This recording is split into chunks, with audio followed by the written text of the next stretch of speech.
topic today is stress. Now, we face stress every day, it's part of what we do. But what if we had the right tools to manage it? So today we've got some expert advice from Lottie Storey, who's a therapist and writer. Lottie, welcome. How are you doing today? I'm really well, thanks. And I'm would you like to share a little bit about you? sure. Yes. So, my name's Lottie. I live in Bristol. I'm a therapist and I also specialize in writing about mental health, delivering training of this kind as well. So, I was thinking about people who care and what is different about our lives. I'm including myself in that description because I have a son who is autistic and requires additional care. Um, and actually, I thought perhaps it would be helpful for us to just sort of think about what the definition of stress is. So, one of the kind of really easy ways to think about it is to think that stress is when there are too many demands on you and you don't have enough resources. There's a kind of imbalance in what's being asked of you and what you've got to give. So, I think that kind of is a very straightforward way of describing stress.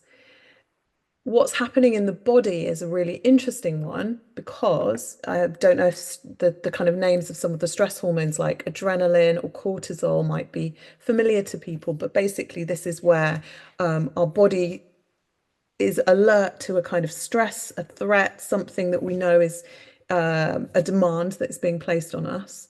And our brain releases the stress hormones that then go to the rest of our body. And that's why we get those feelings like the kind of tension in the stomach, feeling sick, maybe wanting to run away, all of those things. I mean, stress hormones are really necessary as well. Even just day to day, like a low level of stress hormones is what wakes us up in the morning. Quite often, if you wake up around 5 a.m., that's the kind of acceleration of those stress hormones starting to kind of pump around your body. But obviously, even me doing this today, I've got some adrenaline and some cortisol racing around so that I can deliver what is being asked of me today. So obviously the kind of overwhelm and the constant stress can kind of really lead to chronic stress, burnout, that kind of thing. So looking for ways to first become aware of when you're triggered into that stress response, and then ways in which we can kind of lower that stress, really, really important. So if you don't know so much about the nervous system, there are two sides to it. So you have what's called your sympathetic nervous system, and that's the bit that we're really talking about today. So that's the bit where we go into the sort of stress response. You might know it as the fight, flight, freeze response. And what that is a kind of survival mechanism. So if you think about our kind of ancestors and how they lived, it was really essential that they acted on any kind of potential danger that might be around them. So, I mean, say there was a kind of tiger chasing them, maybe their flight response would kick in. So they'd see the tiger, their brain would release the stress hormones. They would immediately, without thinking, go into that kind of place where running away is the best chance that you've then got of survival. For some animals, about that kind of playing dead, that's the freeze response effectively. Like I'll just pretend I'm not here, and maybe the kind of predator will leave and not realize that I'm here. So the other side of the nervous system is called the parasympathetic nervous system, and that's the bit where we feel calm, we're resting, we're able to kind of heal. That's the side of the nervous system that is the calm, steady place.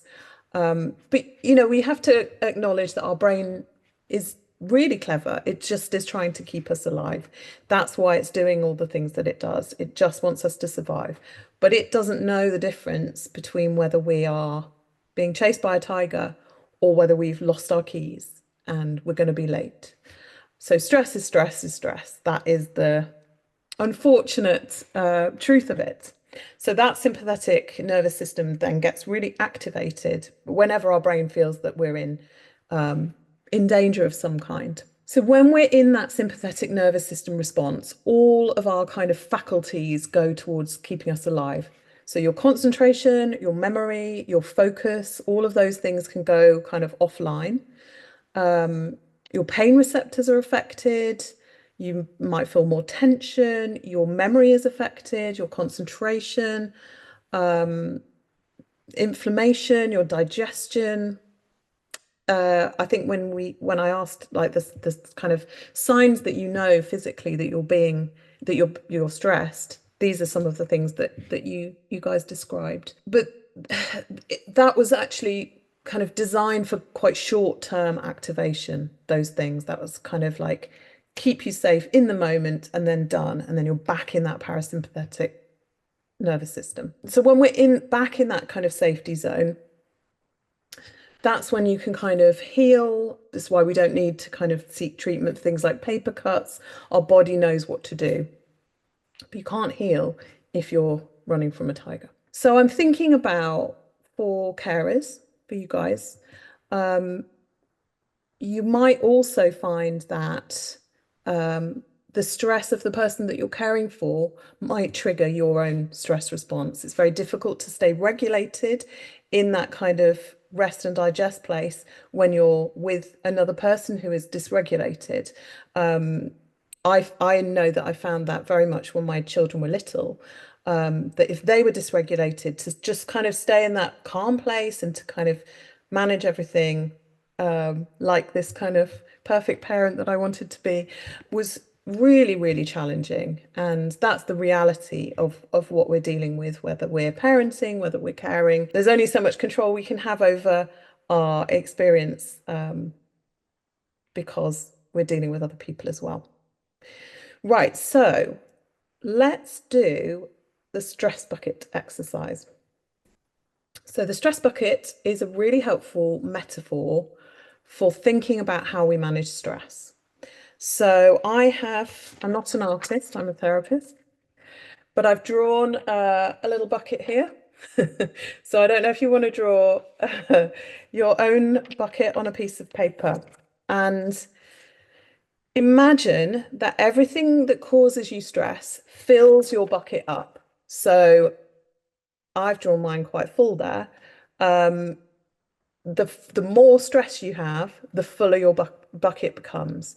And that point at which we sort of tip into that kind of nervous system response is an indicator that maybe that stress bucket is overflowing. Also important to remember that as a carer, you might find yourself carrying not only your bucket, but also the bucket of the person that you're caring for. So there can be a sort of double overwhelm. What I recommend you do, get your bit of paper and a pen and draw your bucket and then write up here all of the things that are causing you stress. To be really honest about that. Use this as an opportunity to kind of offload, perhaps that can be helpful. So include the big stresses and the small stresses. So maybe we'll take a few minutes to all do that together. I will do it with you as well. Okay, let's go. Okay, so on my stress bucket, I've written deadlines, writing deadlines. My car needs work. We've got 3 teenagers this year going through exams, 2 lots of A levels, 1 lot of GCSEs.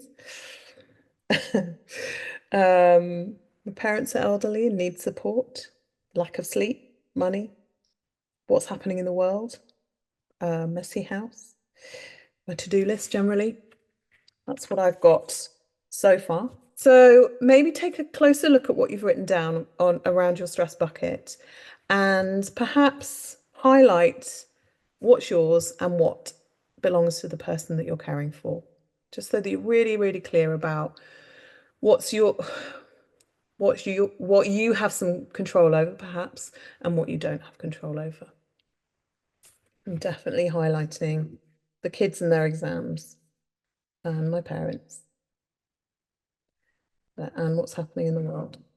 So the next thing we're going to do is consider, I haven't drawn my taps. What I need to draw now are some taps.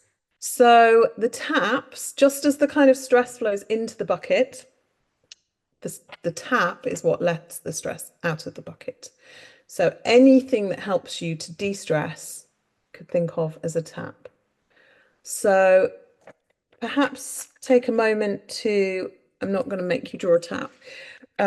Perhaps you could, under the bucket, say, write the things that you find help with your stress. So that could be anything really. Maybe listening to music. A lot of people find that can be calming. You've probably heard this a million times before, but spending time in nature is really good. Like the science tells us that that is really beneficial for our nervous system. And what I love about this tip is that it could be going off for a walk in the woods, or, you know, actually getting yourself out in nature, immersing yourself in that. But it doesn't have to be that. That's not always available to everyone. There's a sort of sliding scale of what could be helpful. I've got a park quite close by to me. Some days when I feel like I can't get out and getting kind of stressed, I might even just sort of go to the front garden and go and look at the trees just from my house. There's even a bit of research, which I think is incredible, that said that for people in hospital, having a window to nature, or even a picture, photograph or a painting of a nature scene, increased their kind of healing time. They were healed quicker than people who weren't in a room with a view or with a beautiful picture of some nature. So if all that you can do is look at some pictures of flowers on your phone, do it. That will help a little bit. And what we're talking about here is not one enormous tap that's just going to drain everything out. It might be lots of tiny taps that just all play their part in making things that little bit less stressful for you. If your phone is your place that you go to sort of help when you're feeling stressed, keep a list of these taps on your phone. Maybe take a photo of your stress bucket and the taps underneath, and keep that to hand. If you're the sort of person that stress eats, I mean, I totally feel that. Maybe you could kind of stick this on your fridge or next to the biscuit tin, just so that, I'm not saying this so you don't stress eat, but so that you have your list of taps and tips in the place where you go naturally when you're stressed. The taps effectively are what therapists call ways to regulate our nervous system, or kind of emotional regulation. So it's ways to kind of manage those intense feelings, to try and get us back to a place where we feel calm and grounded, even when things are really difficult. I'm going to give you 2 emergency taps now, which are for times where you really just want to regulate yourself as quickly as possible. So there are 2 main ways that we can do this. The 5, 4, 3, 2, 1 method is a really great way to ground yourself. And what that is you just pick the 5 senses and look for 5 things that you can see around you, 4 things that you can hear, 3 things that you can touch, 2 things that you can smell, 1 thing that you can taste. So the other emergency tap is breathing. So there are 2, I think, 2 really good breathing techniques, and they're really straightforward. They're not so complicated that you know, you need to count loads and remember numbers and all that kind of stuff. The first one is called the physiological sigh. And if you have a dog, you might notice that it does this, you know, when it's lying down asleep or kind of resting. And that's where you take a big deep breath in. And then when you're at the top of the breath, you take another little short breath in as well, like before you exhale. And what that does, I can even feel it's just done that for me now, is a little bit more oxygen into your brain and a little bit more carbon dioxide out. So it kind of brings that equilibrium back in terms of your breathing. The other thing to do is equal breathing. There's a brilliant app that I absolutely love. I'm going to try and show you, but I don't know if it will go a bit wobbly because of the background. It's called Breathing Zone and it's free. And what it does, it just shows you when to breathe in, when to breathe out, when to breathe in, when to breathe out. And I absolutely love this app. It's so straightforward. There's barely anything to fiddle with, just the breathing in, the breathing out. And equal breathing, again, brings your brain into that kind of equilibrium that is when we feel calm.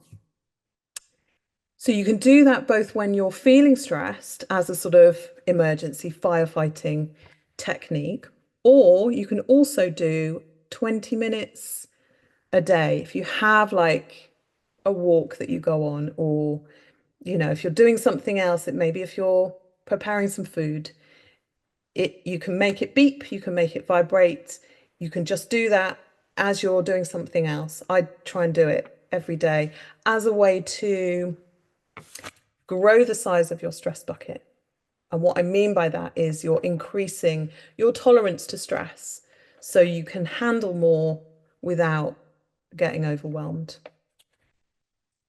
And another way to, the only other way, in fact, to increase that kind of size of your stress bucket is meditation. And that's why people like me go on about meditation all the time. And I'm really aware that not everyone finds it easy or helpful, or, you know, it could feel a bit inaccessible. If you do fancy giving it a go, if you've got Netflix, Headspace on Netflix offer some guided meditations, and they're really cute kind of animated things that you just sort of follow. Sit there and just watch it. Maybe just see if that feels beneficial to you.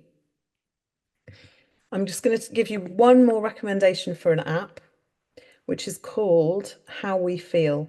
And I think this one is also a free one.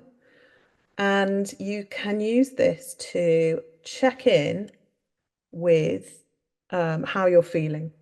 So I think stress is up in this quadrant. Is that stress? Try and do this back to front. Yeah, stress. And then you can kind of say what you're doing at the time. You can do that as a check-in. And then it says, do you want some tools to change how you're feeling? And it will give you some of these tools that we're talking about today. In fact, lots of tools. So that's a really, really good one. Meditation, great way to try and expand that capacity of our stress bucket. So as we had at the start, that one main cause of stress for you, what I'd like you to do is imagine yourself writing it down on an imaginary piece of paper and folding it into your pocket, and we're going to take that with us into the meditation. So let's begin.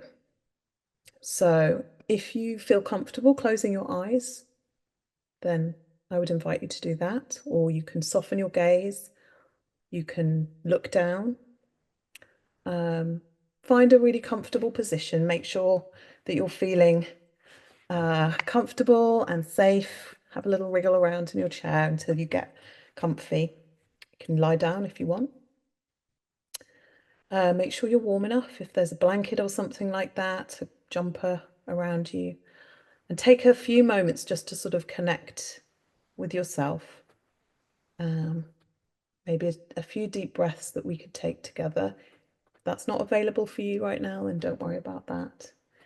If you can, breathe in, breathe out. Feel yourself drop a little bit down into your body. Keep that sort of breathing deep into your stomach if you can. Now, what I want you to do is imagine that you're walking through the woods. It's daytime. You can hear some birds chirping in the trees. Lots of big, old, ancient trees are all around you.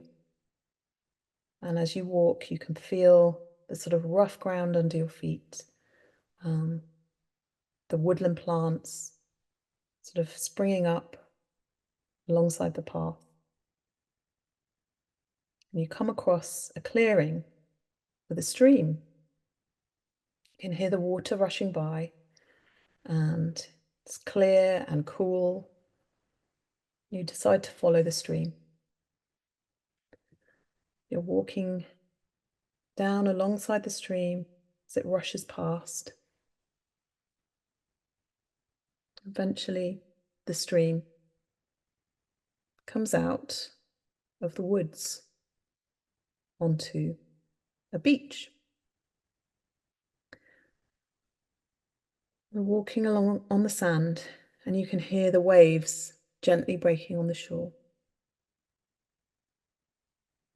You can look out over the horizon, see what you can see from here. Perhaps there are pebbles on your beach. Perhaps it's sand. Perhaps you can see some shells. Perhaps there are boats out on the water. Now you reach into your pocket.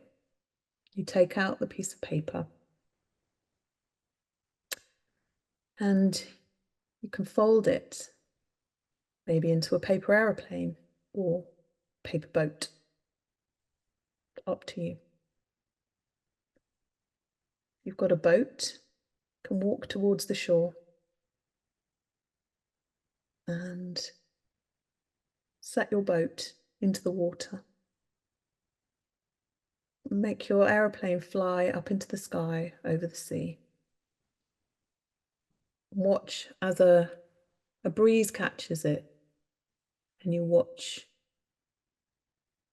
your worry, your stress get further and further away from the shore. As you watch it, let that stress leave your body. Release it to the elements. Allow the water or the air to take it from you, supporting you to let it go and help it be held by something else, something bigger than us. Watch as your boat or your airplane gets so far away that you can't see it anymore.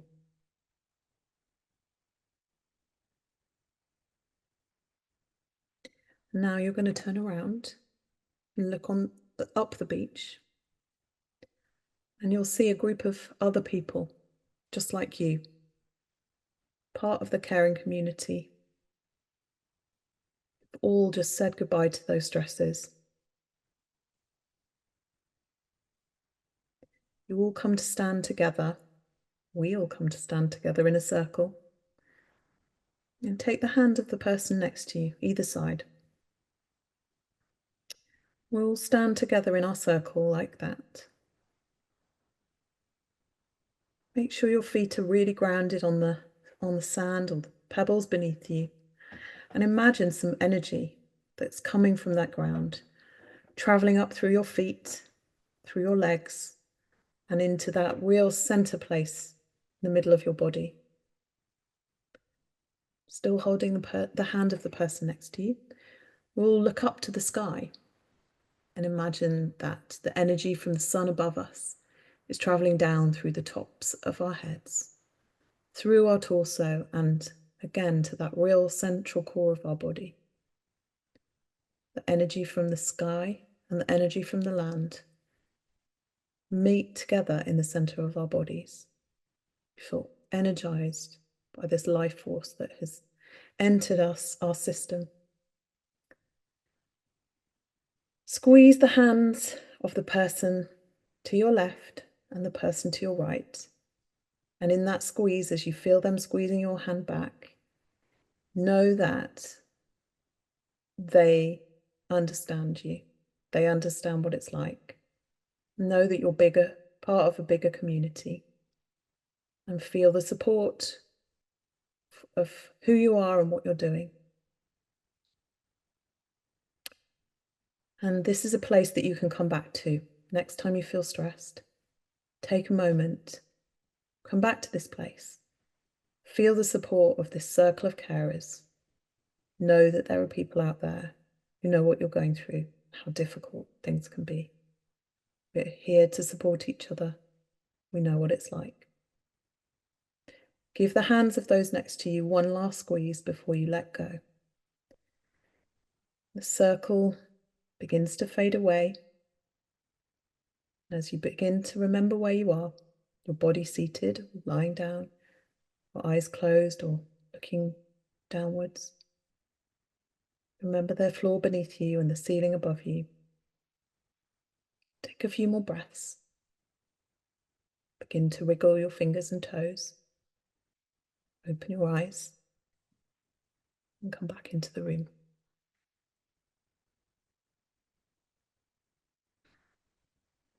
That was lovely, Lottie. And when you, because I didn't know what you were going to cover today, when you mentioned that other group of people on the beach, there was this, a real emotional response to that. So thank you for taking us through that. Thank you, everybody. And thank you again, Lottie. What a lovely session. Take care, everyone.